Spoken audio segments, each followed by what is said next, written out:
alladzi bi ni'matihi tatimmu shalihat, yang dengan kenikmatannya serta rahmatnya kita bisa memaksimalkan ibadah kita kepada Allah Tabaraka wa Ta'ala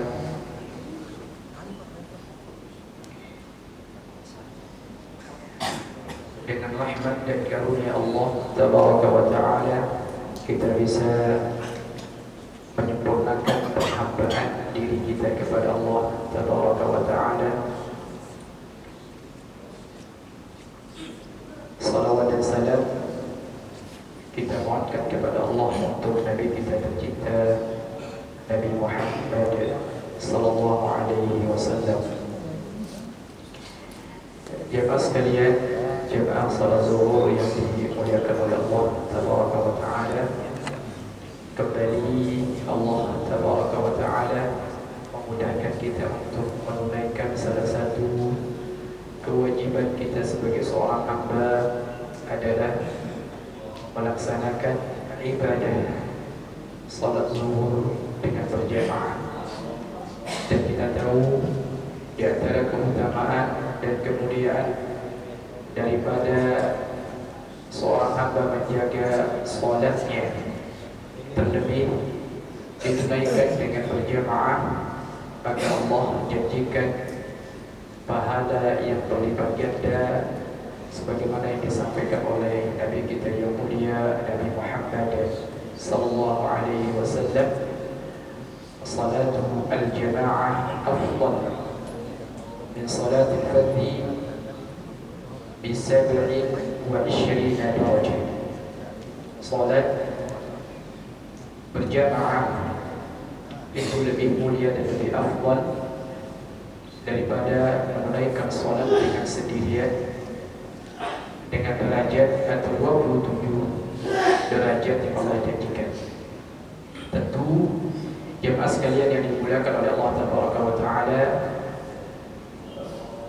pahala ini atau janji yang mulia ini dari Allah Tabaraka wa Ta'ala menjadikan diri kita ini terus bersemangat, terus termotivasi, terutama untuk menjaga salat atau ibadah salat kita dengan berjamaah.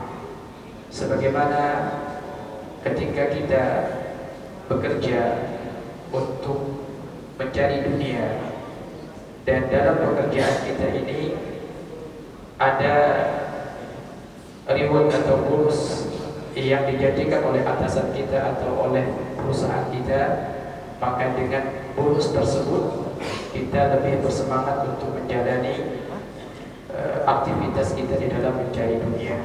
Maka seorang mukmin harus lebih bersemangat lagi, harus lebih termotivasi lagi ketika ia mengetahui dalam satu amalan itu ada janji Allah yang mulia yang Allah akan berikan kepada para hamba yang beramal saleh. Kenapa jemaah sekalian? Karena dunia yang kita cari, pekerjaan yang kita jalankan itu semata-mata untuk menjadi sarana menyempurnakan ibadah kita kepada Allah Subhanahu wa Ta'ala. Jadi jangan sampai dibalik, jangan sampai pekerjaan kita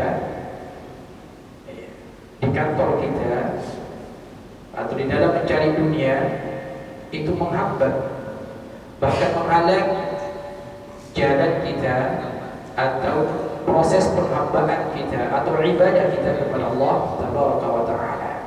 Jadi Allah jadikan dunia ini sebagai sarana untuk meraih kesempurnaan ibadah kepada Allah Tabaraka wa Ta'ala. Dunia ini bukan tujuan kita, tapi Allah jadikan sebagai sarana untuk menyempurnakan penghambaan diri kita kepada Allah Tabaraka wa Ta'ala. Semoga Allah Subhanahu wa Ta'ala menjadikan kita hamba-hamba yang terus bersemangat di dalam menunaikan perintah Allah Subhanahu wa Ta'ala. Jemaah sekalian yang dimuliakan oleh Allah Tabaraka wa Ta'ala, hari-hari ini terasa begitu cepat.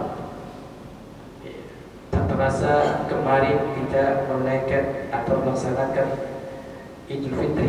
Sekarang kita sudah berada di hari yang ke-11 daripada bulan Syawal, atau bertepatan dengan tanggal 30 Maret 2026. Dan salah satu tanda dekatnya akhir zaman itu atau dekatnya Yaumul Qiyamah itu, hari-hari yang kita lalui ini terasa begitu cepat.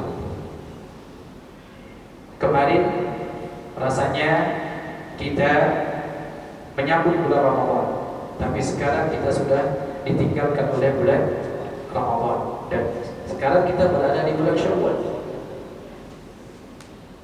Kurang lebih 2 pekan kita ditinggal oleh bulan Ramadan. Ma'asyiral muslimin wa subhanallahi mu'minin rahimakumullah. Sebagaimana kita ketahui bersama bahwa Ramadan Allah kirimkan untuk kita, Allah datangkan untuk kita, tentu dengan tujuan yang mulia, sebagai anugerah terindah dari Allah Subhanahu wa taala bagi hamba yang beriman. Oleh karena itu, di antara tujuan utama daripada berpuasa di bulan Ramadan adalah untuk meraih ketakwaan, kualitas ketakwaan dan keimanan yang tinggi di sisi Allah Subhanahu wa taala. Dan sekali lagi, Ramadan menjadi anugerah terindah bagi seorang hamba yang beriman kepada Allah Subhanahu wa taala kalau dia merespon dengan baik. Bahkan dengan Ramadan, orang-orang yang memaksimalkan bulan Ramadan itu derajatnya melampaui daripada kemuliaan orang yang meninggal di medan perang. Sebagaimana yang diceritakan dalam hadis Talha bin Ubaidillah, dalam hadis yang panjang, ya, bagaimana kemuliaan Ramadan itu melebihi daripada kemuliaan orang-orang yang meninggal fi sabilillah. Tentu ini kenikmatan dari Allah Subhanahu wa taala. Namun sebaliknya jemaah sekalian, di sisi yang lain, Ramadan juga bisa menjadi bumerang buat kita. Bila mana kita tidak bisa memaksimalkan seluruh aktivitas yang Allah perintahkan, yang Nabi anjurkan di dalam bulan Ramadan, bahkan terkena dengan ancaman dari doa malaikat Jibril yang diaminkan oleh Nabi sallallahu alaihi wasallam. Di antara doa malaikat Jibril yang diaminkan oleh Nabi sallallahu alaihi wasallam adalah radima anfu rajulin. Celaka. Siapa mereka? Seorang hamba adraka Ramadan, Allah pertemukan dengan bulan Ramadan, thumma salakha minhu, kemudian Ramadan telah berakhir, falam yughfar lah, namun sangat disayangkan dosa-dosanya belum terampuni oleh Allah Tabaraka wa taala. Padahal di antara nama lain daripada Ramadan adalah syahrul maghfirah. Mudahnya seorang hamba itu mendapatkan ampunan Allah Subhanahu wa taala. Namun ketika seorang hamba bertemu dengan Ramadan, memiliki kesempatan yang luar biasa di bulan Ramadan, namun ketika Ramadan telah pergi, ternyata dosa-dosanya belum diampuni oleh Allah Subhanahu wa taala. Ini yang namanya dzalika huwal khusranul mubin, kerugian yang sangat besar. Maka jemaah sekalian yang dimuliakan oleh Allah Tabaraka wa taala, bersyukurlah bagi kita yang diberikan taufik oleh Allah Subhanahu wa taala sehingga mampu memaksimalkan setiap ibadah yang Allah perintahkan selama bulan Ramadan. Dan bagi kita yang sekarang berada di bulan Syawal dan merasa diri bahwa kami atau kita belum memaksimalkan Ramadan tahun kemarin, bahkan bermaksiat di bulan Ramadan, bahkan meninggalkan berpuasa di bulan Ramadan, wal'iyadzubillah, ini kemaksiatan. Kalau di bulan Ramadan saja kita berani meninggalkan perintah Allah Subhanahu wa taala yang namanya puasa, bagaimana dengan kita menjalani puasa-puasa di luar Ramadan? Dan ini merupakan bentuk kemaksiatan kita kepada Allah Subhanahu wa taala. Maka bagi kita sebagai seorang hamba yang terlanjur tidak bisa atau belum mampu memaksimalkan Ramadan, bahkan bermaksiat di bulan Ramadan. Bagaimana sikap kita sekarang jemaah sekalian? Tentu tidak ada dan tidak bukan adalah memperbanyak taubat kepada Allah Subhanahu wa taala. Tidak ada cara lain yaitu kecuali menyesali dosa-dosa kita, kemaksiatan-kemaksiatan kita, kelalaian-kelalaian kita, kemalasan-kemalasan kita selama bulan Ramadan kemarin. Dengan apa? Dengan bertaubat kepada Allah Subhanahu wa taala. Dengan beristighfar kepada Allah Subhanahu wa taala. Jangan pernah seorang hamba itu berputus asa dari rahmat Allah Subhanahu wa taala. Apa kata Allah? Ya ayyuhalladzina amanu tubu ila Allah taubatan nasuha. Wahai hambaku yang beriman, bertaubatlah kepada Allah Subhanahu wa taala dengan taubat yang sesungguhnya, dengan taubat yang murni. Maka Allah lanjutkan ayatnya apa? Asa rabbukum, semoga dengan taubat kalian, semoga dengan penyesalan kalian, ayyukaffira ankum sayyi'atikum, Allah menghapus kesalahan-kesalahan kalian, Allah menghapus dosa-dosa kalian, Allah menghapus kemaksiatan-kemaksiatan kalian. Dan bukan itu saja jemaah sekalian, wa yudkhilakum jannatin tajri min tahtiha al-anhar, dan dengan taubat kalian Allah hapus dosa-dosa kalian dan Allah masukkan kalian ke dalam surga. Bukan berarti jemaah sekalian ayat yang mudah ini kita pahami bahwa dengan mudahnya kita mendapatkan taubat dari Allah atau rahmat Allah Subhanahu wa taala sehingga kita meremehkan nanti bisa juga taubat. Lah jemaah sekalian, walaupun kami sekarang bermaksiat, tapi nanti kalau saya bertaubat kepada Allah, Allah akan terima taubat juga.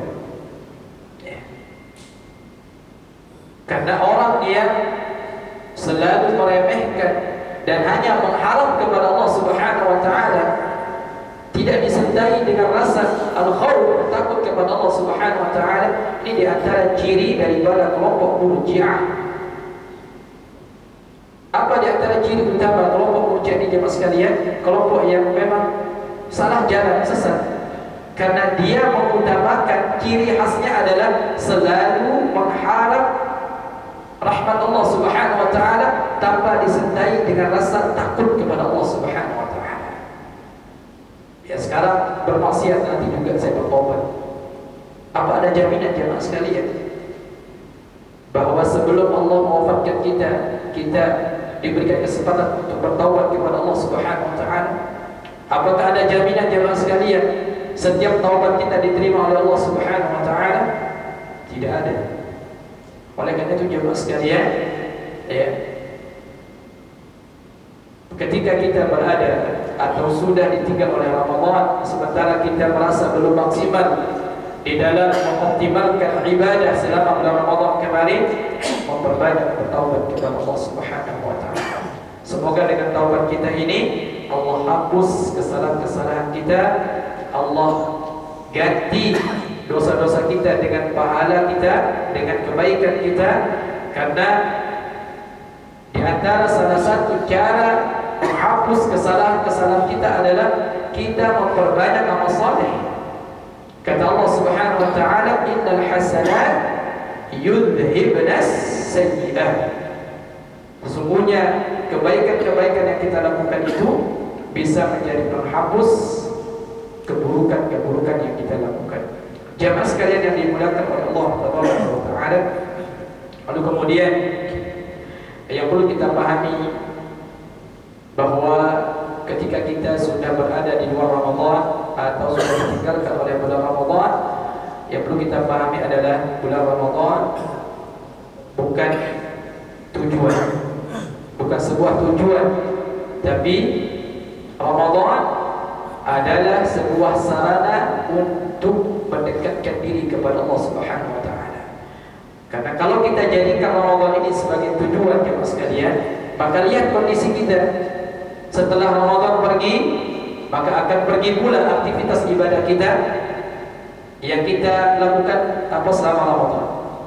Ketika Ramadan berakhir, maka akan berakhir pula langkah-langkah kaki kita menuju masjid. Ketika Ramadan meninggalkan kita, maka kita juga akan meninggalkan sholat berjamaah di masjid. Jadi kalau orang yang menjadikan Ramadan sebagai tujuan, setelah Ramadan selesai, maka semua aktivitas selama Ramadan juga ikut selesai. Tapi kalau kita menjadikan Ramadan ini sebagai sarana untuk meraih sebuah tujuan, dan ingat, tujuan hidup seorang mukmin itu adalah ketika kedua kakinya sudah menginjak yang namanya syurga Allah Subhanahu wa taala. Itu baru berakhir tujuan kita di situ. Jadi kita jadikan Ramadan ini sebagai sarana untuk meraih sebuah tujuan kita yang mulia, yaitu apa? Meraih ridha Allah Subhanahu wa taala dan Allah masukkan kita ke dalam syurga-Nya. Nah, jadi walaupun Ramadan telah berakhir, maka apakah aktivitas ibadah kita akan ikut juga berakhir? Tentu tidak, ya mas sekalian. Apakah dengan Ramadan berakhir, ibadah puasa kita akan ikut berakhir? Sementara berpuasa itu disyariatkan oleh Allah Subhanahu wa taala bukan hanya di Ramadan. Dan sekarang kita berada di bulan Syawal. Allah syariatkan, Allah perintahkan melalui lisan Nabi Muhammad sallallahu alaihi wasallam berpuasa di bulan Syawal. Bahkan dengan berpuasa di bulan Syawal itu bisa menjadi penyempurna, bisa memaksimalkan ibadah puasa kita di bulan Ramadan. Dalam hadis yang sahih dari sahabat Abu Ayyub Al-Ansari radhiyallahu anhu, hadis ini diriwayatkan oleh Imam Muslim, Nabi sallallahu alaihi wasallam bersabda, "Man shama Ramadan," barang siapa yang telah berpuasa Ramadan, thumma atba'ahu sittan min Syawal, lalu kemudian dia mengikuti puasa Ramadannya dengan berpuasa 6 hari di bulan Syawal, kana kasiyamid dahr, seperti dia berpuasa setahun penuh. Maka bagi yang tidak berpuasa di bulan Syawal tidak akan mendapatkan kemuliaan ini. Bagi yang tidak melengkapi puasa Ramadannya dengan puasa Syawal 6 hari, maka tidak mendapatkan derajat ini. Maka orang-orang yang menjadikan Ramadan sebagai sarana untuk mendekatkan diri kepada Allah Subhanahu wa taala, maka dia akan terus beramal. Karena berpuasa bukan hanya disyariatkan di bulan Ramadan. Setelah Syawal nanti kita akan ketemu dengan bulan apa, jemaah? Bulan? Halo? Bulan? Betul? Qa'dah. Dzulqa'dah merupakan apa? Bulan Muharram, bulan yang mulia. Kemudian setelah bulan Dzulqa'dah, Dzulhijjah. Di situ juga ada yang namanya puasa Arafah. Jadi ibadah puasa bukan hanya disyariatkan di Ramadan. Di Syawal ada puasa Syawal, ada puasa Senin Kamis, ada puasa Ayyamul Bid. Begitu juga di bulan Dzulqa'dah, begitu juga di bulan Dzulhijjah. Bahkan di bulan Dzulhijjah ada namanya puasa Arafah. Nanti di bulan Muharram kita akan ketemu lagi dengan berpuasa Muharram. 10 pertama di bulan Muharram ini menjadi 10 hari terbaik sepanjang tahun. Bahkan Nabi sallallahu alaihi wasallam secara khusus bersabda, ya, afdhalus siyami ba'da Ramadan syahrullahil Muharram. Puasa yang paling baik setelah Ramadan itu berpuasa di bulan Muharram. Afdhalus salati ba'da al-fariḍah, adapun salat yang paling afdal, yang paling utama setelah salat wajib, salatul lail, salat malam. Kemudian ketika kita Allah mudahkan kita bisa menunaikan salat malam sepanjang Ramadan setiap malam, apakah dengan berakhirnya Ramadan maka akan berakhir pula aktivitas salat malam kita? Tentu tidak, jemaah sekalian. Karena sekali lagi bahwa semua aktivitas ibadah yang Allah syariatkan di Ramadan, Allah juga syariatkan di luar Ramadan. Salat malam, bahkan Nabi SAW bersabda, salatul lail da'bus salihin. Ya, salat malam itu merupakan kebiasaan orang saleh, dan barometer orang saleh itu diukur dari sejauh mana dia berkhalwah. Apa itu berkhalwah? Menyendiri. Dengan apa? Dengan Allah Subhanahu wa ta'ala di tengah malam. Itu kebiasaan orang saleh. Oleh karena itu, di antara cara untuk menguatkan diri kita ini, terutama hati kita jemaah sekalian, adalah dengan bangun di tengah malam, tapi bukan untuk nonton bola, melainkan apa? Berkhalwat dengan Allah Subhanahu wa ta'ala. Dan itulah hikmah Allah Subhanahu wa ta'ala turunkan sebuah surat di dalam Al-Quran Al-Karim, yaitu surat Al-Muzammil, yang Allah tunjukkan kepada siapa? Nabi SAW. Ya ayyuhal muzammil qumil laila illa qalila nisfahu aw yanqus minhu qalila aw zid alayhi wa rattil Qur'ana tartila inna sanulqi alayka qawlan thaqila inna nashi'atal layli hiya ashaddu wat'an wa aqwa qila. Artinya kesimpulannya adalah Allah perintahkan Nabi Muhammad SAW bangun di tengah malam untuk bermunajat kepada Allah, untuk menunaikan salat malam sebagai kekuatan beliau menghadapi kaumnya di siang hari. Bayangkan jemaah sekalian, salat malam itu sebagai nutrisi kekuatan hati kita untuk menghadapi proses kehidupan kita di dunia ini. Terkadang kita masuk kantor, ya, afwan, ya, diremehkan di kantor, bahkan ditekan oleh atasan kita. Banyak problem yang kita dapatkan di tempat kita bekerja. Maka solusinya apa? Agar hati kita ini dikuatkan oleh Allah Subhanahu wa ta'ala, amalkan salat malam. Dan itu yang Allah perintahkan kepada Nabi sallallahu alaihi wasallam untuk melawan semua pembangkangan umatnya. Dan kita tahu karakter-karakter orang jahiliyah dahulu, seperti model Abu Jahal, Abu Lahab dan CS-nya, itu karakter-karakter yang luar biasa. Dan Nabi SAW tidak punya kekuatan. Hanya satu kekuatan beliau yang Allah perintahkan apa? Salat malam, untuk memberikan nutrisi dan kekuatan dalam hati beliau sebagai modal untuk apa? Untuk menghadapi karakter-karakter pembangkangan umatnya Nabi Sallallahu Alaihi Wasallam. Dan kita sekarang, mengapa sekarang kita ini mudah untuk stres, mudah emosi, mudah frustasi? Karena hati ini sudah nggak bisa lagi melawan tekanan-tekanan dari luar. Tempat kita, pasangan hidup kita, dari anak kita, di rumah tangga kita, tempat kita bekerja, sehingga cepat marah, cepat frustasi, stres dan sebagainya.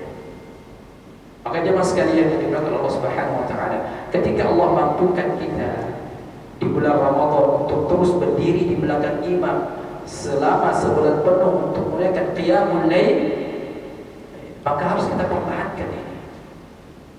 Kalau kita nggak bisa 11 rakaat, Allah nggak wajibkan harus 11, betul atau tidak?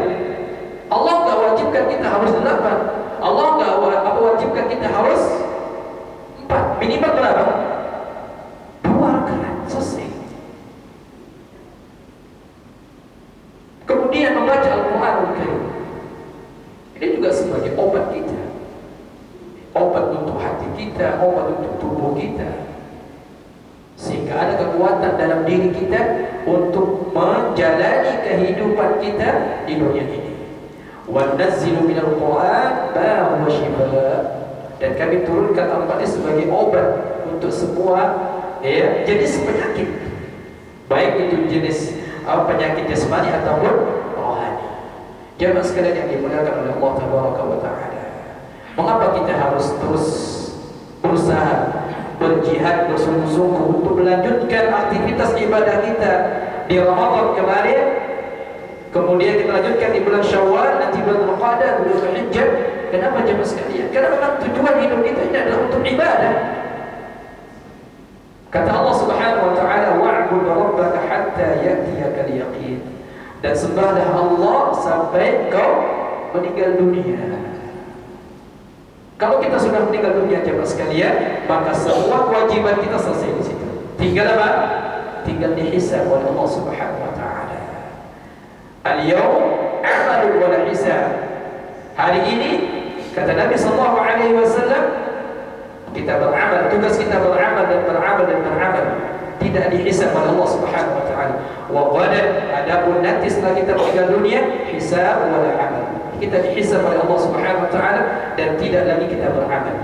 Tinggal diaudit dan diaudit dan diaudit Allah Subhanahu wa taala.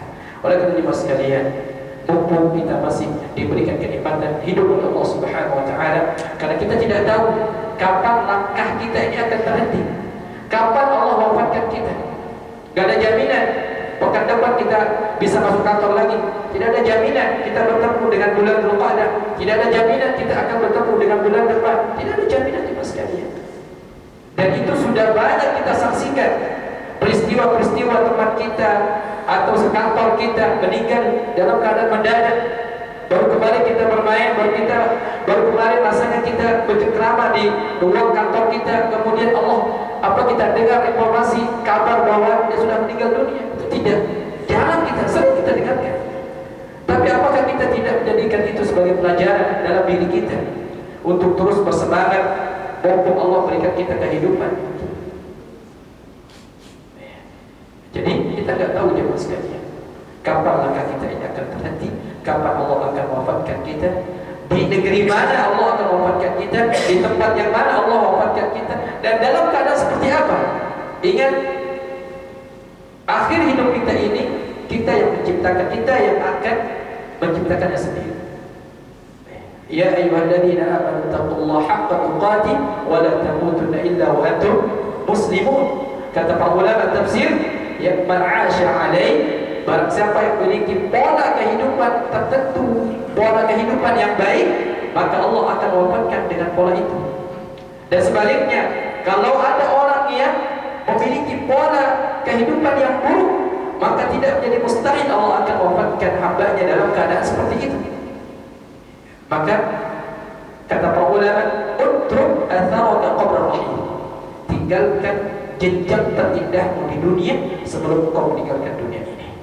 Karena kembalinya kita kepada Allah Subhanahu wa taala tergantung bagaimana cara kita menyikapinya. Kalau kita ingin kita kembali kepada Allah Subhanahu wa taala dalam keadaan husnul khatimah, maka dari sekarang, bahkan bukan sekarang, dari kemarin-kemarin, setiap inci dari kehidupan kita di jemaah sekalian itu pada hakikatnya sedang mempersiapkan akhir kehidupan kita kepada Allah Subhanahu wa taala. Bagi yang menanam kebaikan, terus menanam kebaikan di setiap inci kehidupannya di dunia ini, maka itu yang akan dia dapatkan ketika Allah wafatkan dirinya. Dan barang siapa yang menanam keburukan demi keburukan dan keburukan, maka sekali lagi itu yang akan dia tuai ya, ketika Allah wafatkan dirinya. Semoga Allah Subhanahu wa taala memberikan kita kehidupan yang baik dan kematian yang terindah insyaallah. Mungkin ini yang bisa kami sampaikan. Wabillahi maaf. Subhanallahumma wa bihamdika asyhadu an la ilaha illa anta astaghfiruka wa atubu ilaik. Assalamualaikum warahmatullahi wabarakatuh.